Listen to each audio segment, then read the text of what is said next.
আসসালামু আলাইকুম।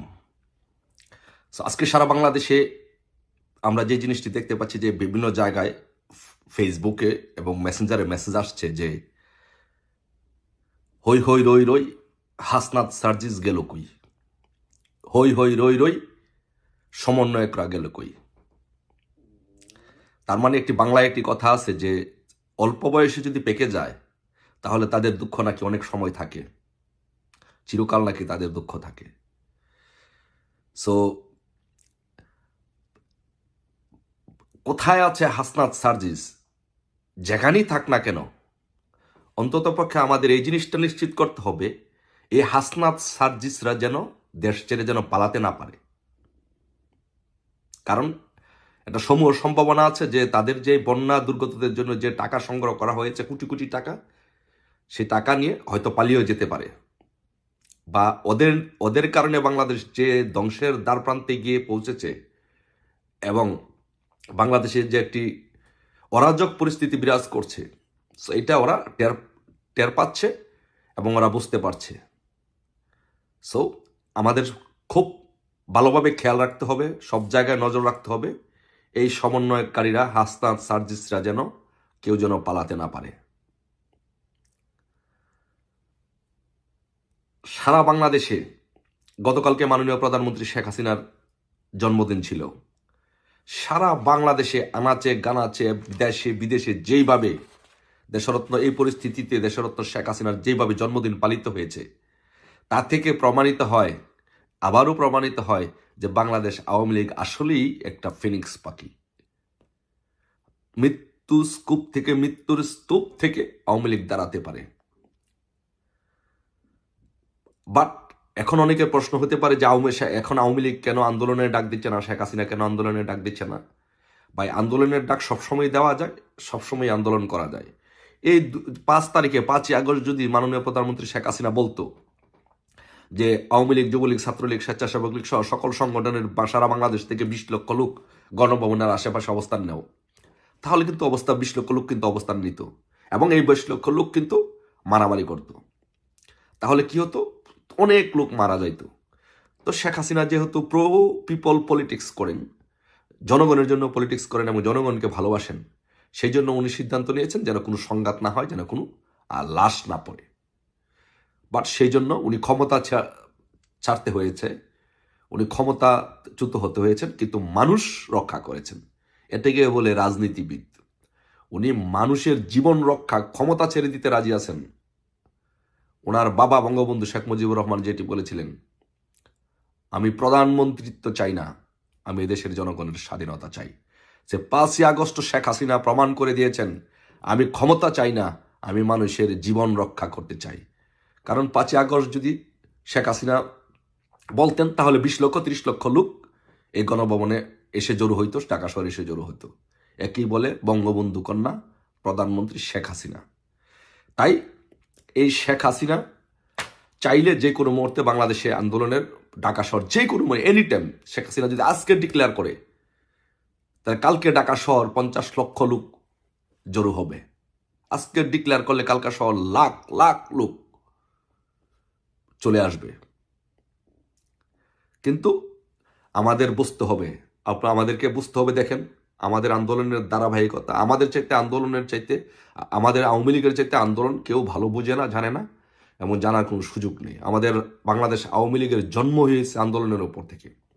একটি জিনিস দেখবেন যে দেখেন মাত্র 50 দিন হয়েছে এই হাসনাত সার্জিস সমন্বয়কদের উৎপাত, কি পরিমাণ উৎপাত ছিল সারা বাংলাদেশে, পুঁটি মাছের মতো লাফালাফি কি পরিমাণ ছিল। সারা ত্রাণের টাকা দিয়ে, বন্যা দুর্গতদের টাকা দিয়ে সারা দেশে জেলায় উপজেলায় বিভিন্ন জায়গায় বিভাগীয় শহরে সমাবেশ করতে গিয়েছিল। ওই তারা এখন কোথায়? কোথায় সেই সমন্বয়করা? কোথায় সে হাসনাত সার্জিস? কোথায় পালিয়েছে? কোথায় লুকিয়েছে? আছে? নাই, থাকবে না। এই যে এখন দেখতেছেন যে ঢাকা বিশ্ববিদ্যালয় সহ বিভিন্ন জায়গায় শিবিরের উৎপাত, কাওয়ালি গান বাজাচ্ছে পাকিস্তানের আদলে, পাকিস্তানি কালচার বাংলাদেশে প্রবেশ করাতে চাচ্ছে, পাকিস্তানি কালচার এস্টাবলিশ করতে চাচ্ছে। খুব বেশি দূরে নয়, যখন ছাত্রলীগ নামবে, জয় বাংলা স্লোগান দিবে, জয় বাংলা স্লোগান হচ্ছে জামাত শিবিরের জন্য একটা অ্যাটম বোমা। যখন ছাত্রলীগ জয় বাংলা স্লোগান দেয় তখন জামাত শিবিরের কলেজার মধ্যে আগুন ধরে। তো আপনি বুঝেন, যখন একসাথে যখন ছাত্রলীগ যখন ঢাকা বিশ্ববিদ্যালয়ের স্লোগান দিবে তখন জামাত শিবিরের কলেজার মধ্যে অ্যাটম বোমার মতো আঘাত করবে আর সব পালাবে।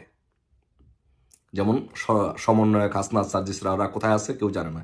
একইভাবে দেন ওদেরকে কাওয়ালি করতে দেন, এই কয়েকদিনের বাহাদুরি করতে দেন, অল্প দিনের মধ্যে পালিয়ে যাবে। তারপরে এই 111-এর সময় আপনি দেখেছেন যে 111-এর সময় আপনারা যারা একটু রাজনীতিতে অভিজ্ঞ বা 111 যারা দেখেছেন, যে দেখেন এই 111-এর সময় কিন্তু ডক্টর ইউনূস নাগরিক শক্তি করতে চেয়েছিল এবং নাগরিক শক্তি করে দল গঠন করতে চেয়েছিল এবং বিভিন্ন ধরনের রাজনৈতিক কিংস পার্টির জন্ম হয়েছিল। ফেরদৌস আহমেদ কুরাইশি নেতৃত্বে আরও বিভিন্ন জন বিভিন্ন রাজনৈতিক দল করতে চেয়েছিল, সংস্কারপন্থী হতে চেয়েছিল।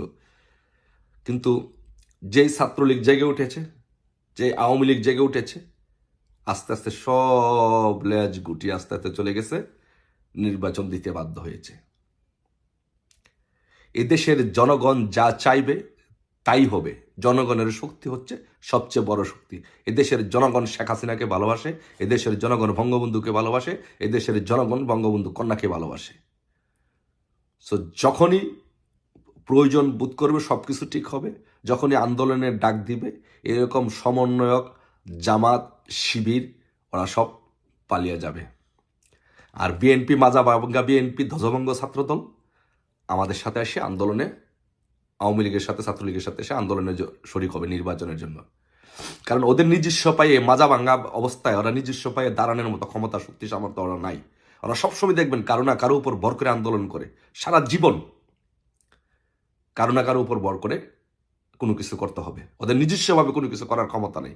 এই যে এখন ডক্টর ইউনূস নির্বাচন দিবে না, ক্ষমতা দখল করেছে অসাংবিধানিকভাবে, তার উচিত ছিল 90 দিনের মধ্যে ক্ষমতা নির্বাচন দেওয়ার।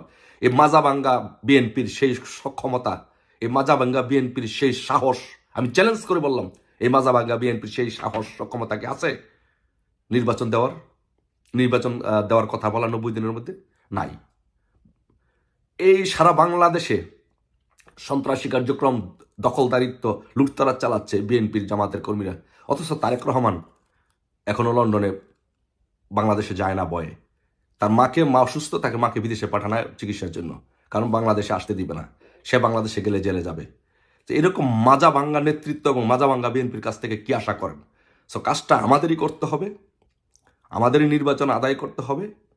111-এর মতো এরকম অল্প সময়ের জন্য কেউ চিন্তিত হবেন না, কেউ বিচলিত হবেন না, মনোবল শক্ত রাখেন। আমি 111-এর দীর্ঘদিনের রাজনৈতিক আন্দোলনের সাক্ষী, সামনে সারিতে থেকে নেতৃত্ব দিয়েছি ঢাকা বিশ্ববিদ্যালয়ে, অভিজ্ঞতা থেকে বলছি। ওই যে দেখেন হাসনাত সার্জিসরা যেমন চুপ হয়ে গেছে, সমন্বয়কারীদের উৎপাদ যেমন কমে গেছে, কিছুদিনের পরে যে কোন প্রেক্ষিতে শিবির চুপ হয়ে যাবে।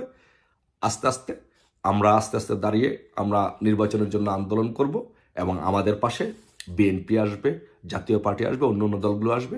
আবারও আওয়ামী লীগের নেতৃত্বে বাংলাদেশে নির্বাচনের জন্য আন্দোলন হবে। আর সেই আন্দোলনে আওয়ামী লীগই জয় হবে, আওয়ামী লীগের নেতৃত্বে জোটই জয় হবে, নির্বাচন হবে। সেই নির্বাচনে আবারও ল্যান্ডস্লাইড ভিক্টরির মাধ্যমে যদি নির্বাচন হয় ইনশাল্লাহ, তাহলে শেখ হাসিনা আবার এই দেশের প্রধানমন্ত্রী হবেন। সবাই ভালো থাকবেন ইনশাল্লাহ। সুদিনের অপেক্ষায়। জয় বাংলা, জয় বঙ্গবন্ধু। আসসালামু আলাইকুম।